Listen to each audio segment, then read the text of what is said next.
Violence has a spectrum, from emotional to psychological to physical.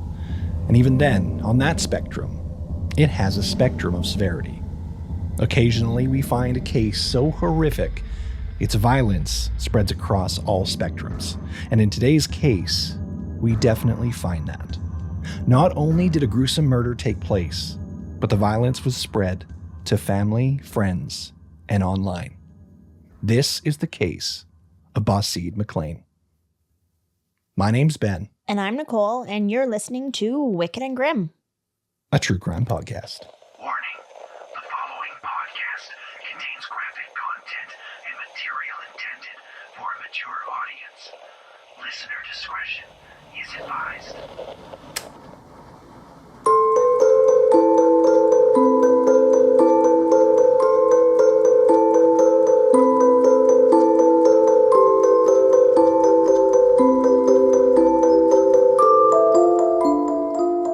I have been eyeing this up all fucking day. The entire day, this has been sitting in the fridge, calling my name. And now... You've been whining about it. I have been. But now, it's mine. It is. Ah. Oh my gosh. And Nicole just stared at me while I just took a big drink. I mean, what else was I supposed to watch? I don't know. Maybe you can watch our logo screen over here. Was it? Doesn't that make it better though? Like that you had to kind of like wait and earn it in a way? Well, yeah, of course. It always does. Yeah. That's why, like, when you have a cold beer after doing some yard work on a hot summer day, like why it hits so good, it's because you earned it. I'm drinking something I'm not supposed to be drinking right now, but that's okay. You got some hot chocolate on the go. I do. Smells good. But technically, I am in like some sort of transformation challenge, and I probably am not allowed hot chocolate. But hey, you do you. You gotta live your life too. You do. They call it self-care, don't they? Yeah. Having extra calories, self-care. Self-care. I don't know. Treat yourself. Treat yourself. Yeah, there you it's go. Self-care. Yeah.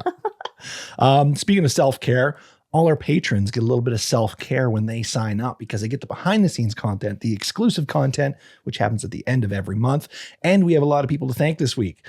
Why are you smirking at me? Because that was quite a transition. I'm not certain if it worked or not, but I think it worked. Okay. Anyways, so we have a lot of people to thank this week for signing up for our Patreon. We have Candace Anderson, Tori, Rebecca Karev, Harrison Bierns, Desiree Arlano. I think I might have messed that name up. Desiree Arlano is what I'm going to call it. Arlano. Yeah. Yep. Andrea Williams, sorry, messed that one up too. And Christine Busey. Thank you so much for signing up for Patreon. You guys, right now, they're in the midst of voting for what episode they want, what case. For their freebie, right? For their freebie. Not their freebie, but their exclusive episode. That's the word I was trying to get to. Yeah, so they're in the midst of doing that voting, and they're going to get a cool episode. That was a good list of people. Thank you. That's awesome. Thank you so much for your support. It means a lot. We also had a lot of support recently at our trivia night over at Deadfall Brewing. Yeah, that was about a week ago. It was. We had a blast putting it on. Thank you to everyone who showed up. I think we're going to be doing some trivia stuff on our social media because we got a lot of trivia questions now. We do now. Yeah, we have 2 sets. So, which I think it's about 60 trivia questions that we've come up with. And I think we're going to do some reels or something like that on Instagram and Facebook. So you guys, if you want to check out some trivia stuff, we're not saying it's coming out like tomorrow or today, but in the coming week or so, we'll start putting a few trivia questions out there for you. Yeah, that'd be cool. I mean, some of those questions are pretty dang tough. You could ask me them now, and you've already asked me them like 10 times, and I still would not remember the answer. Fair enough. Well, the first time we did it, a lot of people got almost all the questions right. There was very few questions that they did not get. So this time around, we made the trivia questions a bit harder, and I think we hit it on the head with the difficulty level. So because it wasn't too difficult that it wasn't fun. Like, you know, because there were some questions. Oh yeah, I know that, but then there was some that you're like, your gears are really turning. Oh yeah. And we made sure it was a diverse group of questions too. Yeah. So listen to the podcast, listen to our other podcasts. If you listen to Patreon, Netflix documentaries, across the board, you need a diverse group of people to really answer all these questions. So we did a good job, and so did everyone over on trivia. But the team that did win, only had 2 people, Which is true. which is amazing. Incredible. And I'm not going to lie, that team was basically consisted of one person, even though it was 2 people. I don't know. Not naming names, but they know. They know. You think? I think they both know. Anyways, you ready for today's case? I am. You Yep. sure you are? I am, but I literally actually have no idea what the fuck it is. Okay. To be honest, I know you've told me, and now I'm sitting Well, here. And I I'm didn't like, really tell you. I told you the hook that kind of captured my attention when I found it online. And I was like, oh, that sounds wild. I'm going to research it. That's all I told you. okay, well, I've forgotten that. So. And I'll in the middle of this, we'll touch on that hook, Okay. if you will. Okay. Okay. So this episode is the episode of Bahsid, McLean, and it takes place in the heart of New York City. And within New York City lies a district of the Bronx. Now, the Bronx is home to like the iconic landmarks, such as like Yankee Stadium, where the New York Yankees proudly play their games, right? However, beyond this famed sports arena, the Bronx carries a weighty reputation in terms of safety. As per recent statistics from Neighborhood Scout, the Bronx falls within the 14th percentile for safety nationwide as of 2023, marking it as one of the more dangerous regions across the United States. Okay. Okay. So it's got a reputation. It's tough to be in the Bronx. Okay. Now, many people who do call it home, though, are passionate about their city, and they have very strong love for it, which love. Now, within the Bronx is where our story today does take place. And we go back to February of 2013. So we are going back just over 10 years ago. Which I think, it's February now. So it'd be 11 years ago. Sorry, Okay. my math there was off a little bit. And then I was like, wait, I was calling myself on it. Oh, man. So the people of New York began their day just like any other.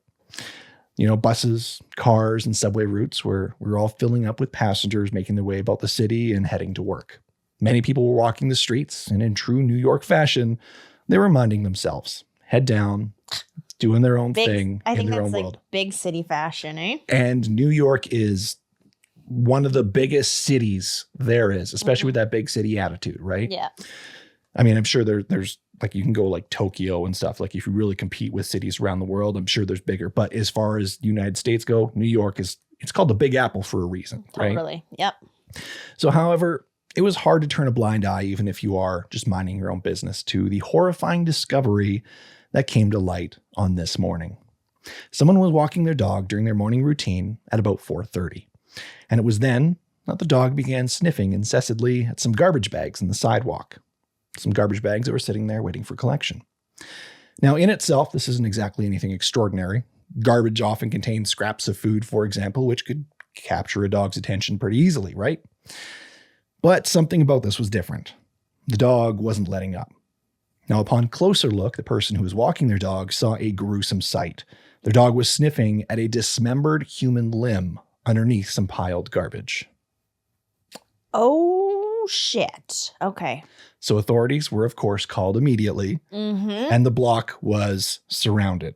What kind of limb exactly? Gosh. I saw a couple different reports, and most of them just said limb.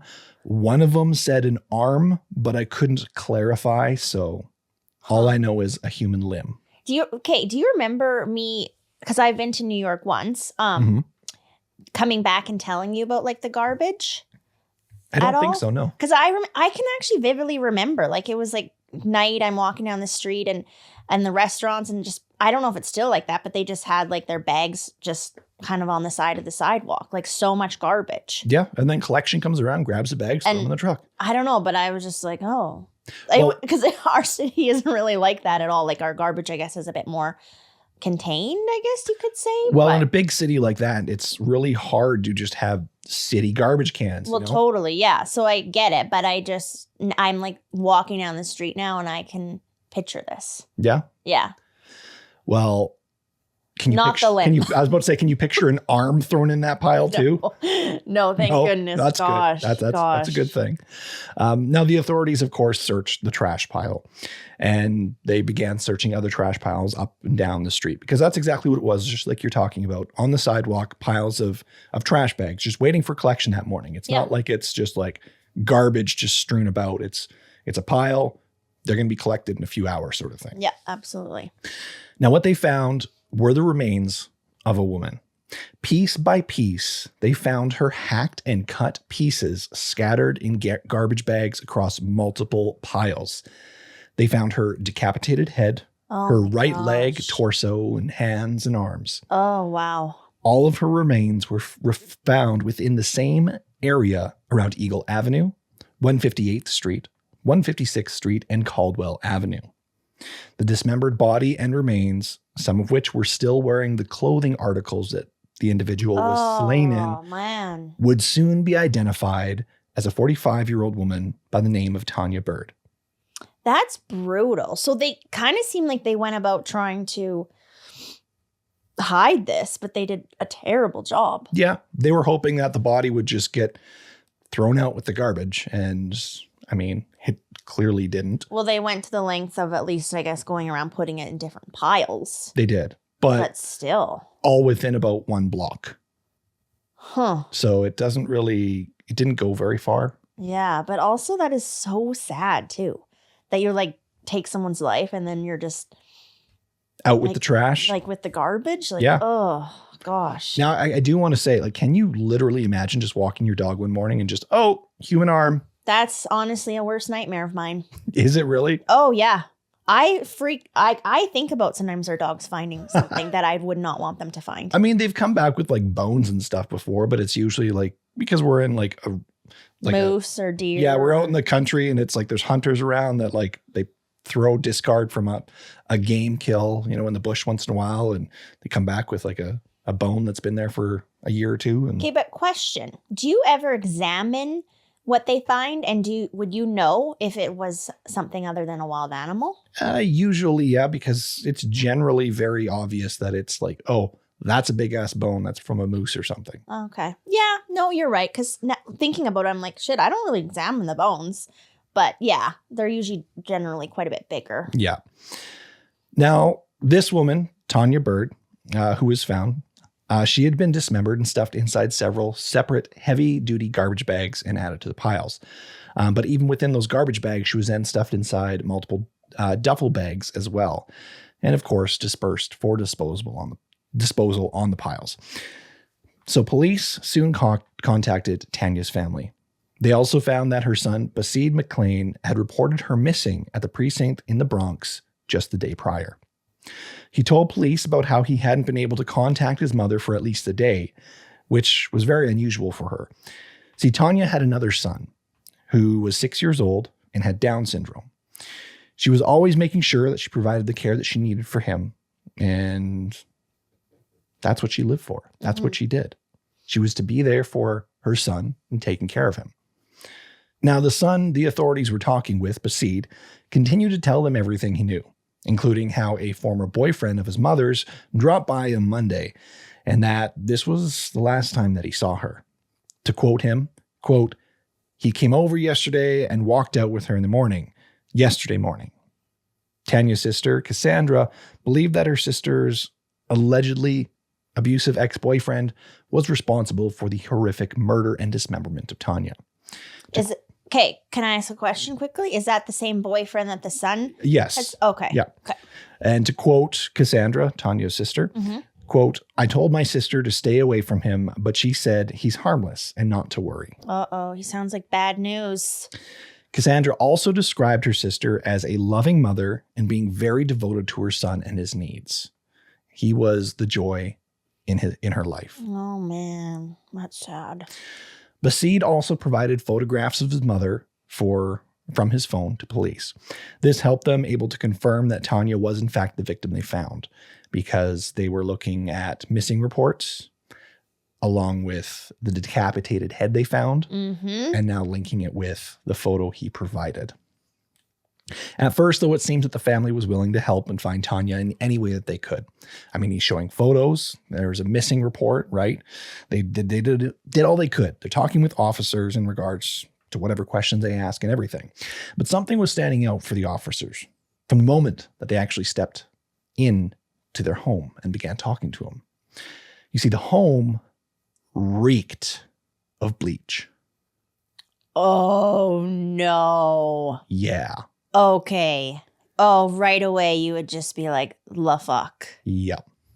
Oh, no. So you have someone who's dismembered. Which would be a brutal mess. And what do you use to clean up blood? Bleach. Bleach. So they walk into the home where she lived and they're saying, oh yeah, she went missing yesterday. We don't know what happened to her. Maybe this guy, we're going to offer you a person to look into while you're standing here being like, why the fuck does it smell like bleach in here so much? Oh my gosh. Because like sometimes, I mean, some people still use bleach for like their laundry and stuff. Cleaning and everything. But it's not a super common smell that you would just notice going into someone's house, or it'd be like pretty faint or whatever. Like, they're just using a bit of bleach. Yeah. When you use a little bit of bleach in your laundry, or if you're cleaning up your counter or something like that, you're not using like a gallon of fucking bleach to make your whole house smell like it, unless you used it like 5 minutes earlier. Oh man. But usually it's like a little spray bottle or something like that. You're just cleaning up a little bit, or like you say, a little bit in your laundry, things like that. But even still, many people, and I believe this was an apartment complex, they wouldn't have laundry in their unit. Right. Brutal.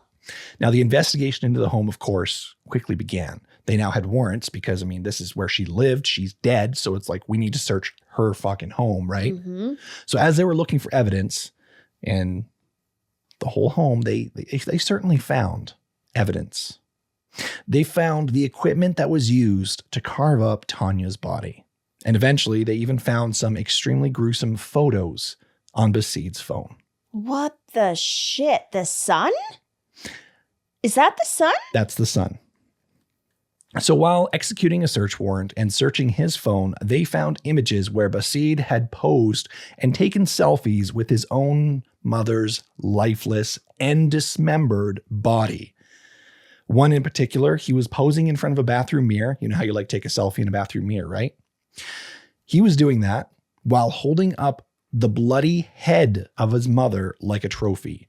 His decapitated mother's head, he's holding it up and using his phone to snap a photo as a keepsake. What the actual fuck? Yeah. Is he okay? Like, I don't think I can ever take a selfie again. Well, like, the worst part here, in the photo, you can see he's got a smirk on his face while posing. And he killed his mom? Yeah. Holy shit. The smirk, though, is the most disturbing factor to me, particularly. I mean, of course, don't get me wrong. He's holding up a decapitated head of his mother, but he's fucking smirking at the same time. Oh, man. Yeah. There has to be something, like I'm wondering, wrong with him. Well. Or like he has something. We'll get into some of this stuff. Don't worry. But now this is where some rumors have floated around online regarding this case. And this is where that hook lured me in. Okay. So allegedly, Bahsid had taken this selfie and posted it online to one of his social media platforms, even before police were ever involved. So typically people say that the platform he posted it was on Facebook or something because only friends and family saw it. So there, someone immediately saw the photo and reported it, and Facebook took the photo down for violence, and that is how he got caught. Some versions of the story state that the authorities never actually saw the unblurred version of the photo because the blurred version is readily available online. Like right now, you can go look it up, and it's blurred. You cannot see a head whatsoever, but you can clearly see him. You can see him. He's holding something up, and you can see the smirk on his face. And it's actually his mom's head? It is. But some say that police were never able to see the unblurred version because Facebook deleted it so fast. Regardless of this version, I'm pretty sure that those claims are false. I could not find any article or evidence that alleged the photo had been posted online. The only reports that I have found are where the authorities find the images on his phone. So this is where I was lured in because I was like, holy shit, someone like decapitated their mother and posted photos to Facebook sort of thing. That's false. He did those things. He did take the photo, but posting it online, as far as I can tell, never happened. Okay. I mean, it's still like next level what he did. Oh, yeah. No, don't get me wrong. But it's fucked. could you imagine that's the way that you would find out that like a loved one or friend had died? Oh, man. I don't know if your life would ever be the same after if that had been the truth. I don't think so. You just see a photo of your loved one's head being held up. Oh my gosh, by their son. I'm like, this case is like mortifying. Oh, it is. Now you understand why it captured my attention so fast online. Yeah. So Bahsid, though, moving on, he was let out of the house in handcuffs, of course. Mm-hmm. Now, in the apartment, it was found that Bahsid's little brother was also present during the attack and the dismemberment. What? But he was 6. He was 6 years old and he has Down syndrome. Oh.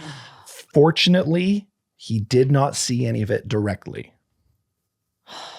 So he did not witness it, though he was there when it occurred. That is so disgusting. So disgusting. I also, my mind, I cannot turn off being in that home and like doing the whole black light situation. Because I imagine that there would be a lot. Now, why Bahsid did what he did is heavily speculated. But the most accepted motive that he had was that we have is that he allegedly held a massive amount of resentment against his mother because Bahsid was raised in foster care as a child, while his mother, Tanya, battled with drug addiction. Oh, okay. So he eventually came back to live with her and his younger brother when he was 18 years old, once she had cleaned up and become more of a present mother. But once Bahsid was living with them, he was later suspected of abusing his younger brother, whose body began displaying bruises and other signs of abuse. Gosh, this guy's just Yeah. So he's abusing. And I mean, at the time, his younger brother's 6. Yeah. I'm presuming this has been going on for quite some while. So his 6 years and younger brother with Down syndrome, he is abusing. I'm sorry, I don't know if there's anything you can do to get any lower than this dude. No. Like, this is like fucked. The kid having Down syndrome or not, it's terrible. But then also, like, I feel like people who have Down syndrome are just the joy. They just have so much joy. Oh, yeah. And like, I just can't imagine doing that. There's that one comedian. Fuck, I can't remember his name. I was just watching a clip of him like an hour before this podcast because he was on SNL just the other night. Shane Gillis, I think. Anyways, he has family with Down syndrome, and he's got these bits and everything, and he compares like his uncle Danny, I think his name was. He's like, they're like dogs. They're just having like a great fucking time, like consistently. They're just always fucking happy. Yeah. And like, he's right. They're just consistently happy. They're a fucking light in the world, literally. Yeah. Yeah. No, they do bring a lot of joy. That's for sure. Now Bahsid, on the other hand, I'm pretty sure he didn't bring very much joy in this world. He brought a lot of fucked up shit instead. No kidding. Yeah. So Bahsid was apparently extremely jealous for the attention that his mother was giving his younger brother. And it is believed that he took out much of his aggression on him whenever he had the opportunity. Now, Bahsid's grandfather, James McLean, said that his grandson, Bahsid, often did destructive things and had trouble. They always had trouble kind of controlling him as a kid. As he grew into adulthood, his actions only became worse. And he was now a grown man with grown man strength to carry out the destructiveness. Okay. Because of who Bahsid had become, Tanya herself was terrified of her own son. Recently, he was put on probation, actually, after attacking 2 police officers with a knife in 2010. He was a dangerous man, and it was only a matter of time until he took violence out in their home. It was reported that the snapping point that caused the attack was when Tanya asked her son, who was at the time 23 years old, to grow up and move out of the apartment and become a man. Frustrations had been growing in the home since the 3 of them, Tanya and her 2 sons, all shared a bedroom in the small apartment. Bahsid had gotten out of control by this point. It was no good for them to be around him. So, well, especially if she's in her home and she's like afraid. Yeah, like I can totally understand. She's afraid not only for her safety, the younger one is clearly being abused. Yep. So I can understand wanting him to move out, clearly. Well, and it sounds like she had him there for about 5 years or so, which, Yeah, moved you in know, at 18. He's 23 now. Yeah, which is plenty of time for him to hopefully try to, Get your shit together. get going. Yeah. Now, I do want to say this. I understand, like, you don't have to just be like, hey, get the fuck out of my house because you're old enough now. Like, people can live with whoever for however long. Age isn't a factor. Totally, yeah. Or it shouldn't be a factor anyways. But the fact remains is he's dangerous as fuck. He needs to get out. And like you said, 5 years is a long time to put up with a dangerous individual and give them a chance. Well, especially if they are affecting your well-being and your other kids' well-being. Yeah, couldn't agree more. Yeah. Now, however, instead of respecting what she was asking to move out, instead he decided to, just, I don't know, murder her in cold blood. Oh, gosh. Yeah. So after stabbing her to death, he then dismembered her body with the assistance of another man. Another man? The second man would soon be identified as one of Bahsid's friends, 26-year-old William Harris. Holy shit. What kind of friend just helps you do that kind of shit? No kidding. So together, the two of them went to the hardware store in the Bronx and purchased an electric Black & Decker power saw and rubber gloves. Wow. Okay. From there, they returned home and began the bloody process of cutting up Tanya's body into smaller pieces. Why the fuck are they cutting the body up? I guess it's just to make it more manageable. Yeah, easier to dispose of, I guess. Oh, I just think that's so disturbing. But I also have a quote directly from Bahsid that'll address that later. Okay. Do I want to know? Probably not. Surveillance video outside the apartment building shows both Bahsid and William carrying numerous bags out of the building's elevator before wheeling them away in a shopping cart down the street. And then, of course, not returning with them later. Afterwards, when they were done cutting her up and disposing of her remains, they returned and began cleaning the murder scene with bleach. They, however, didn't do the best job as there were still blood evidence and stains to be found. 23-year-old Bahsid McLean was, of course, arrested and charged with the murder of his mother. William Harris was also arrested on charges of unlawful dissection of a human body and hindering prosecution during the interrogation. Now, I'm not too sure what he did to pertain that hindering prosecution during the interrogation part, but it was a charge he was being charged with. It is no surprise to me. I mean, while being questioned by the authorities, what do you think they did? Pointed the finger at each other. Okay, I was going to say lied, but I was like, I don't know. No, Bahsid's like William did it, and William's like Bahsid did it. Well, Bahsid's a friggin' idiot because I'm sorry, who the hell would think William did it? Right? I can't stop shaking my head to this case. I don't know if you've noticed, but I've noticed. It's just, my head is on a swivel right now because this is so messed up. Well, I do want to clarify. At this point, I'm not sure if they had the photos off his phone just yet. So in a linear fashion of the story, I don't know if they quite have the warrant for his phone right now. Yeah, but still, yes. I don't think anyone would think it's the friend over the kid, probably, right? Especially this kid's history. And I just have to mention too, so the whole time that they are dismembering and then packing up her body and like going and spreading it to other garbage piles, the little 6-year-old brother is just like at home. Correct. So I'm sure and having no idea what's going on. I'm sure he would have had some idea because they dissected her body and then left and came back to clean. So I'm sure he would have seen the apartment bloody as fuck. Oh, no. Just say, for the sake of the argument, they put him in the bedroom while they're cutting her up. Okay? Because you can't even be sleeping through this. So, no. Yeah. But there's the points when they leave the apartment that he probably would have had free reign and would have been able to see the murder scene. So as far as them pointing fingers at each other, though, let's get back on track. Bahsid claimed that he left the apartment at around 3 a.m. on Monday morning to withdraw some cash. However, when he returned, he found his friend, who I presume he was stating was left at the apartment, William Harris, had stabbed his mother to death in his absence. William was known to the police. He had a history with arrests, holding a criminal record of 12 prior arrests. Now, from here, William had then threatened to kill both him and his younger 6-year-old brother if he didn't help dispose of the body. So Bahsid helped. Huh. That's his story.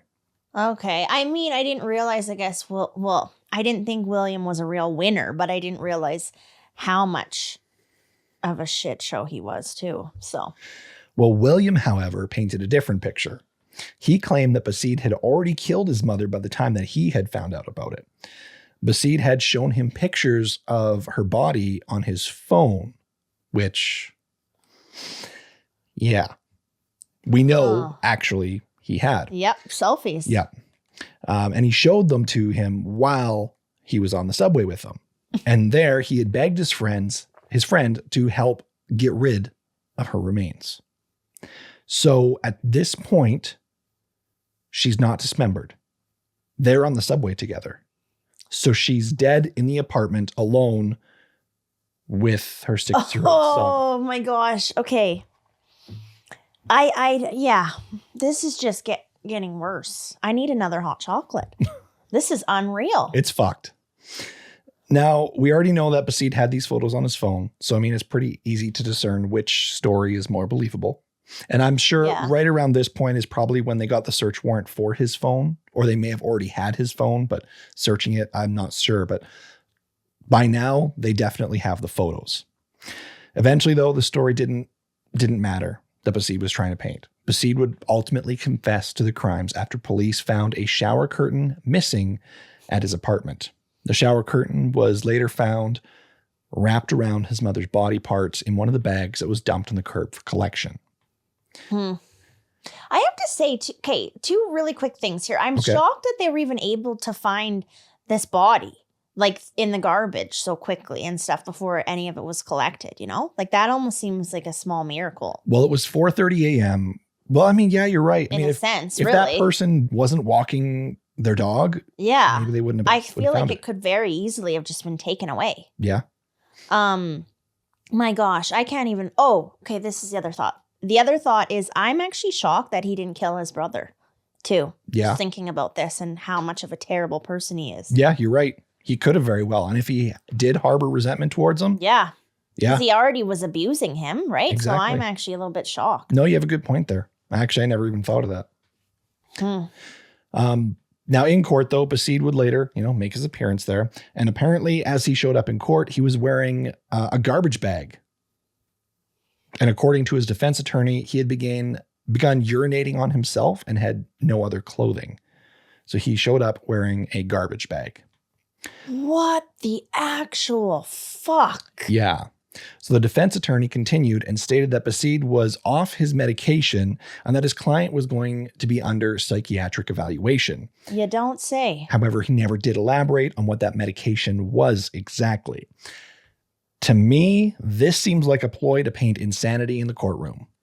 We'll have you walk in a garbage bag. Oh, gosh. So would a lawyer actually do that just to win? A desperate attempt for him to get his client to basically, get away with murder because, hey, insanity, right? Yeah, but this person really needs to be kind of behind bars for quite a while. Yeah. To put it quite nicely, actually. Yeah. And I do want to say that the whole ploy to paint insanity thing, that's my speculation. That's not anything I read. This is me saying that seems suspicious to me. It's one thing to say he's off medication. It's another to say psychiatric care, but it's a whole nother thing to say, walk in the courtroom wearing a garbage bag. We'll say you are pissing yourself and we have no other clothes. What kind of fucking respectable fucking lawyer would allow their client to walk into the courtroom in a fucking garbage bag? Because I think there would be another way to deal with that. There would be something else, you would think. If I were that lawyer, I'd be talking to the judge. Judge, this is a situation. Give me 10 minutes so I can run down the fucking street and buy this dude some fucking pants. Yeah. Because no way am I going to let my client walk in here in a garbage bag. That's very true. Yeah, and I mean, if you explained that, I feel like to the judge, they would grant you those 10, 15 minutes or whatever. Oh, definitely. Yeah. 100%. But I also do very much so think that there's something going on here. That he, the being off his meds thing makes some sense. Well, anything I could find regarding those medications, that's all I know. There was no other mention of medications whatsoever. But see, my thought process is you can't do shit like that if you're just like totally sane. I can't fathom that someone would just be able to kill their parent. You have a point. I don't know. Now, initially, though, Bahsid continued to press his innocence in the courtroom, shouting, "I didn't do anything wrong. I don't need anything at all." And I'm assuming in response to needing anything at all, he's referring to psychiatric evaluation. Well, he does need some clothes. Yeah. His legal team continued and argued that he was mentally ill and did not know what he had done wrong. They went as far as holding up a photo of Tanya and her severed head being held up by her son in the courtroom for jurors to see. Bahsid's legal representative, Lynn Kalvaka, asked, quote, "Does this look like someone who knows what he is doing is wrong?" Which is a fair point. And I'm playing devil's advocate here. Totally makes sense. Someone holding up a decapitated head, smirking like that when it's the mother, that doesn't seem like someone who knows what they're doing. No. However, in the same argument, I think that smirk on his face in the photo says he knew exactly what he did and he was fucking proud of it. Oh my gosh. Okay, you know how lots of times I've said I've wanted to be on a jury? Yeah. That? Not now? I don't know, because that I don't think is an image that anyone should really have to see. No. Like, that's brutal. I agree. Huh, but I guess they had to kind of show that. I don't know. Gosh. Ugh. Well, the defense continued and argued that the client is a mentally ill man suffering from schizophrenia and bipolar disorder. Okay. They stated that he had been hearing voices since he was a child and that incarceration would do nothing to help him. A tape would later be played in the courtroom as well, one where Bahsid admitted to butchering his mother. He said, quote, and this is where I said that we would touch on the butchering thing later. Okay, yeah. So, quote, "If you don't have the stomach to cut them up after killing them, then you're a coward." Oh, no. Yes. Oh, man. They have that on recording. Okay. This is just So the why shock factor of this shit. Why did he cut her up? Is it just for, easier discardment? Or is there a little more at play? Oh. Is it more of a flex? Is it more of a infatuation with, I'm fucking manly and I can do this and it doesn't bother me? Okay. Oh, I don't even know what to say. Well, I'll continue so you can just kind of put your head down for a sec. Wow. Bahsid was later found guilty of second-degree murder, and before he was sentenced, Bahsid said this, quote, "Whatever sentence you'll give me doesn't matter. It was something that happened. I did it. I apologize." Oh, that sounds like a very sincere apology. Right? So since he was found guilty of second-degree murder and his following sentence that he received of 25 years to life in prison, I am assuming, though I did not find any documentation of it, I am assuming that he went through psychiatric evaluation and was found fit to stand trial. But the thing is, he's young. He's probably going to get out. And I am a little bit surprised by the second degree, in a sense. I mean, sort of feel like it should have been first. I can't even remember which one's which anymore again. Well, I thought first is you planned it. Maybe they're saying he didn't necessarily plan it. Well, it was like a fit of rage. Yeah, I think you're right. Yeah. No, I don't think there was any premeditation within this. Because, she said something and he was like, okay. I guess. He wasn't like the previous night planning out it. No, yeah. Okay. So on the day of the sentencing, though, some of the family members spoke publicly about what had happened. Bahsid's 75-year-old grandfather, James, said he would forgive him for killing his mother, but would never forget it. Well, geez, I'm surprised he even said he'd forgive him. Yeah. Bahsid's sister, Portia, said that he destroyed her faith in humanity by taking away the one person in her life who believed in her. Cassandra McLean, Tanya's sister, said that her nephew was a danger to society and should be jailed for life. If he could do this to his own mother, imagine what he could do to a stranger. Mm-hmm. And she followed up by saying, quote, Today, my sibling and I say goodbye, knowing this will be the last time we will ever see you and the last time you will see the family who loved you unconditionally. And she also said this, quote, I don't hate him. I pity him. Oh man. Yeah. Those are she did some good statements there. She did. And Cassandra is actually now the one who is caring for Bahsid's younger brother. Okay, that's good. Now, that is the end of the story of Bahsid McLean. However, while in most cases, this is the end of an episode and we kind of banter for a few minutes, talk about our thoughts and everything. You got me worried here. What's going on? Today, it's different. Today, the episode doesn't just end. It leads into another. It leads into another case, which is not going into another episode. It's just the case here that we're going to talk about and continue. Okay. Okay. You see, before Bahsid savagely attacked his mother and chopped her up to be thrown in the garbage, I missed out a portion of his life. Bahsid was married to a woman called Vera McLean, who later changed her name to Zara Coombs after her husband had committed some certain crimes. And she wanted to disconnect from that name. Can't blame her.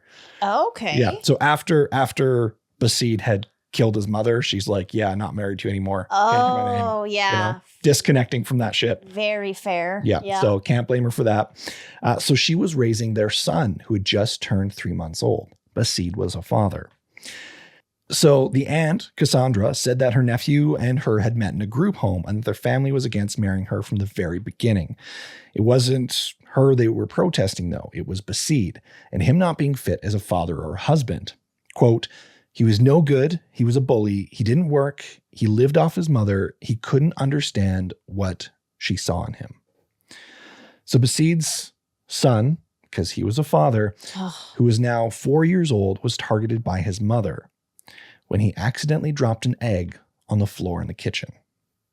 As a result, she took a broom handle and began to beat her son to death with it. Afterwards, she put him in a plastic storage bin filled with water. Cassandra McLean said, quote, a child kills his mother, and then mother kills her child. Ridiculous what they are coming to. Ain't this crazy? Okay, what? The shit happened? His wife killed... Yes. Zara beat their son to death with a broom handle. And she felt like she needed to change her fucking last name? Yes. She also is a complete piece of shit. Yes. What the heck? Yeah. Oh my gosh. Here I thought that we were done with this. No, like I told you, this is a little different today. It leads into something different. Wow. Okay. So during an interview, Zara cried while discussing her son's death. Quote, he's gone. It's all my fault. My life is over. Nothing will ever be the same. My baby is gone. So she blames her snapping and rage on postpartum depression and claims that she can't remember hitting her son with a broomstick at all. As she says, her memory is blacked out and all she recalls is a mix of noises, including TV blaring and cries from one of her other kids, her 1-year-old and 1-month-old. At the time, her son was trying to help her make lunch. He loved food and wanted to be a chef when he grew up. Zara said that she remembers her son being alive after she blacked out. She said, quote, he looked at me, but he didn't say anything. I said, okay, baby, let's get you a warm bath. From there, she said that she apologized and told the toddler that she loves him before putting him in a storage bin for a bath, and then shortly after that, fell asleep while trying to breastfeed her 1-month-old baby. Later, she was woken up by her boyfriend, who came home from work to find their son unconscious in the bin under the water. He immediately called 911, but the little boy didn't make it. Okay, did the little boy die from the broom thing or from being in the water, I wonder? I'm not too sure which one it was. I don't know what the cause of death was in his situation, but if he was from under the water, he would have passed out and then gone under the water and then drowned. So the result was still the beating one way or another. Holy heck. It's hard to almost comment on this though, because of like, you saying the postpartum, right? Like, Definitely. gosh. Definitely. I agree 100%. However, Zara's story about what happened changed several times. At first, she said that her son slipped on a wet towel and hit his head on the toilet when she wasn't looking. But during interrogation, she admitted to beating the boy with a broomstick after her patience wore thin and he just dropped an egg on the floor. So the whole blacked out, she doesn't remember postpartum thing, bullshit. There are people who really suffer from postpartum. Maybe she is too. Regardless, she knowingly still beat her son to death with a fucking broom because she remembers it and she knows she did it. Even in the story I read, her version, her later version, she apologized before drawing him a bath, which is also key there to show she remembers doing something. She fucking knew. And he was, 3 years old? 4. 4 years old. Yeah. Oh, man. So after he dropped an egg, after her 4-year-old son dropped an egg on the floor, she grabbed a broomstick, beat him till he was relatively silent before she went back to caring for her other kids.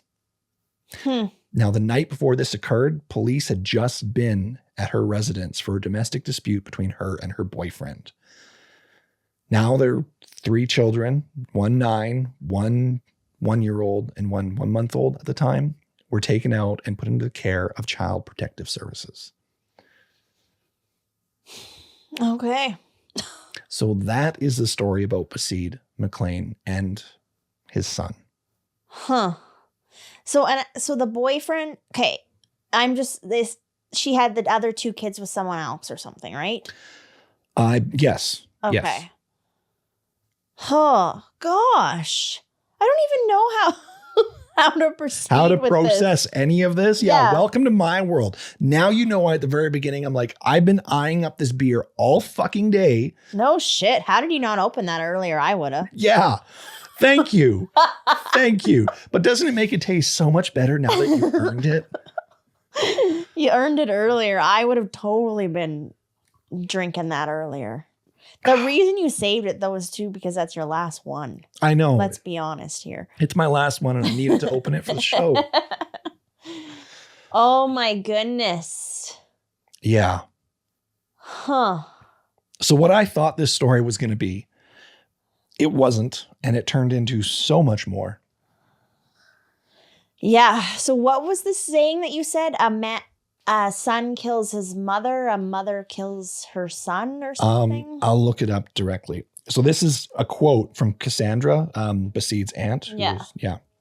So she says, quote, "A child kills his mother, and then the mother kills her child. Ridiculous what we were coming to. Ain't this crazy?" Huh. Brutal. Yeah. And sorry, okay, I'm still like processing. Can you tell? Fair enough. Okay, did the kid the kid die first then? Or the mom die first? The whole Bahsid thing Yeah. happened first. Okay. Bahsid killed his mother first. And then I think it was about 3 years later when Bahsid's kid was killed. You almost have to just wonder if she. I know what you're wanting to say. Yeah. If she did it out of spite because of who his father was. Yeah. Which is so disturbing. It's so disturbing. It is. And it's this- absolutely fucked like because this- that crossed my mind too. This little boy wanted to be a chef. Yeah. Oh, okay. I just Well, to make it even worse. no, you can't. I make it have worse. I You have can't. to. I have to now. I took this out. No. But I'm putting it in. No.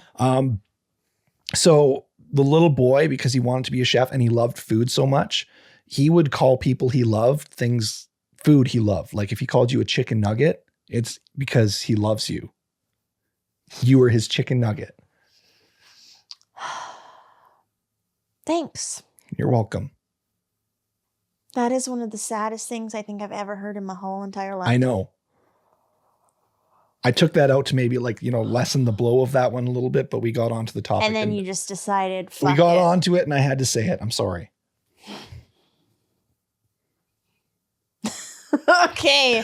I could just solve right now. So I know. Hopefully you guys are able to process this one. I know we can't. I'm having trouble processing this one, and I fucking researched it. It's hard to digest, hard to process, and it makes it all the worse when you attach that second story onto the end of it. It does actually, because now it's like, it seems like two beautiful people died. Yeah. For no reason. Yeah. Like, you can kind of sometimes process one, but two is just like, you fucked. Yeah. You fucked. That's our next merch. You fucked.